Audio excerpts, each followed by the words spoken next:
Hey YouTube, so this is my daily journey, my blog, and I'm gonna read Who is an Addict, Chapter 1. So I want to start right now. So those who's in the journey with me, trying to be clean, then be with me.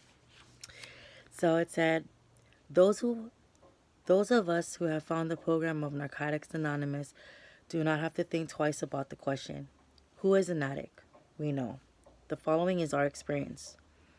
As addicts, we are people whose use of mind-altering, mood-changing substance causes a problem in any area of life. Addiction is a disease that involves more than the use of drugs. Some of us believe that our disease was present long before the first time we used. Most of us did not consider ourselves addicted before coming to the Narcotics Anonymous program. The information available to us came from misinformed people. As long as we could stop using for a while, we thought we were all right. We look at the stopping, not the using. As our addiction progressed, we thought of stopping less and less. Only in desperation did we ask ourselves, could it be the drugs? We did not, we did not choose to become addicts. We suffer from a disease that expresses itself in ways that are antisocial and that makes detection, diagnosis, and treatment difficult. Which is true because I've been to treatment 3 times and obviously relapse. But I think this is therapeutic reading the NA book because I enjoy the NA book, and I just need to do this because I need to stop and save myself because my choice of drug is meth and I'm feeding it, like a fish can't breathe without water. I mean, like you can't survive without water. So I feel like I'm the fish, you know, needing water, which is meth. And I know taboo talking about it, like, oh, you shouldn't be talking about it, you shouldn't be like glorifying it, but I'm not. I'm being honest that I really want to take a hit. Like, that's the thing I think about. I feel like I'm not myself if I don't do it. I'm so used to doing that drug that it consumes me, and I don't want to be consumed, and I just want to break free from it. And I'm doing this a day at a time, 10 minutes at a time, 1 minute at a time. I'm not going to say, because I botchy myself 3 times in inpatient and relapse, and I want it to stop. I want to go on a month free. I want to go on the second month free, third, till I get a year, and I made it. I never made it a year yet.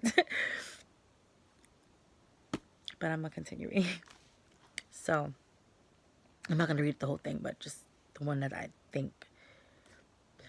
Our disease isolated us from people, except when we were getting, using, and finding ways and means to get more. Hostile, resentful, self-centered, and self-seeking, we cut ourselves off from the outside world. Anything not completely familiar became alien and dangerous. Our world shrank and isolations became our life.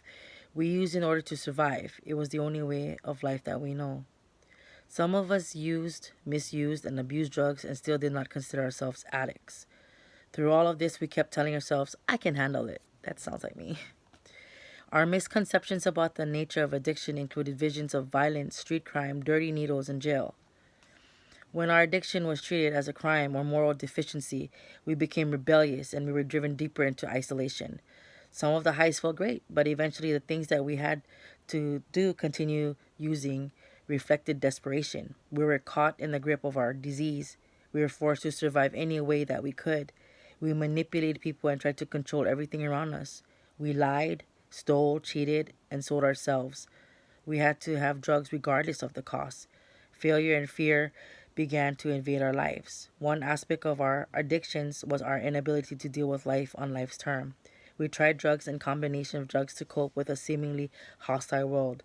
We dream of finding a magic formula that would solve our ultimate problems, ourselves. The fact that we could not use mind altering or mood changing substance, including marijuana and alcohol, successfully, drugs ceased to make us feel good. At times, we were defensive about our addiction and justified our right to use. Especially, we had the legal prescription. We were proud of something illegal and often bizarre behavior that typified our using. We forgot about the times when we sat alone and were consumed by fear and self-pity. We fell in a pattern of selective thinking. We only remembered the good drug experiences. We justified and rationalized the things that we did to keep from being sick or going crazy. We ignored the times when life seemed to be a nightmare. We avoid the reality of our addiction. Now that's hella true. Like, I can break free from my addiction. There's a half of me telling me, you can do it. Take a hit. Nobody will know.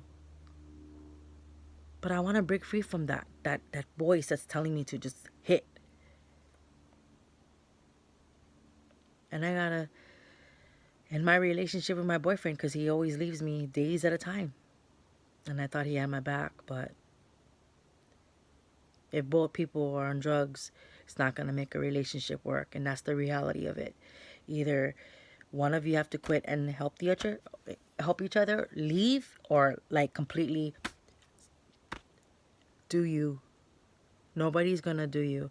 Like, I'm by myself, and I don't have not one friend I can call and talk about my problems. I'm doing this because it's therapeutic for me, and it prevents me from doing something stupid like taking a hit or slitting my wrist, whatever it is. But I have kids, and I love my kids so much.